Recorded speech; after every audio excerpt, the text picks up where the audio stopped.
Puis il y a les derniers. Alors les derniers, je sens que ça va chier dans les commentaires.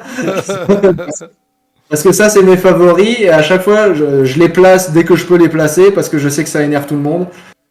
Les extraterrestres. Les extraterrestres. Les extraterrestres ne sont pas biologiquement impossibles. Je suis d'accord. Je suis tout à fait prêt à entendre qu'il existe quelque part des petits sacs de gras microscopiques avec de la chimie à base de carbone à l'intérieur. Ça, je suis tout à fait prêt à l'entendre. Par contre, les extraterrestres humanoïdes, ça, c'est non. Ça, c'est non. Les extraterrestres humanoïdes, ça n'existe pas. Et ça, il faut bien se le rentrer dans le crâne. Et ça n'existe pas pour une raison toute simple. C'est que pour que des extraterrestres humanoïdes existent, il faut qu'il y ait eu ce qu'on appelle une convergence évolutive avec l'humain. Donc, c'est-à-dire des extraterrestres qui évoluent de façon totalement parallèle avec nous, sans partager l'ancêtre en commun avec nous, qu'ils évoluent donc une tête, une grosse tête, des bras, des jambes, des pouces opposables, et qu'ils soient bipèdes, du coup. Et en fait, il se trouve que il existe déjà une planète sur laquelle cette anatomie est apparue, c'est la nôtre. Et donc, on peut partir quand même du principe, du coup, que notre planète est un terreau fertile pour faire apparaître des êtres humanoïdes. C'est pas complètement con de partir de ce principe-là, puisque c'est déjà arrivé.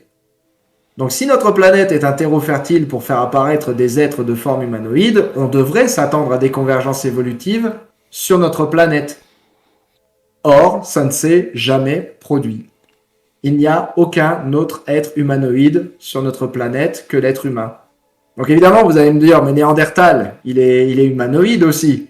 Eh, mais Néandertal, on a un ancêtre en commun avec lui, qui était déjà humanoïde. Ouais, alors que les crabes, vous voyez, les crabes, c'est un très bon exemple, tiens, de convergence évolutive. Les crabes, notre planète est un environnement propice à faire apparaître des trucs qui ressemblent à des crabes, et du coup, il y a plein de crustacés qui sont engouffrés dans la brèche. Bah, l'humanoïde, ça ne s'est jamais produit. Donc je suis plus prêt à entendre parler d'un extraterrestre craboïde qu'un extraterrestre humanoïde.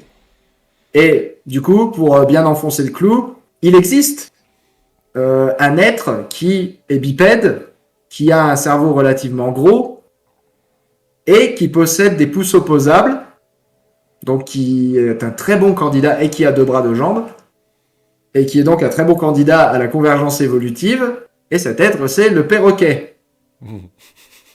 Voilà, ça, le perroquet, c'est ce que vous avez de plus proche d'un être humanoïde sur notre planète, et qui ne soit pas un être humain.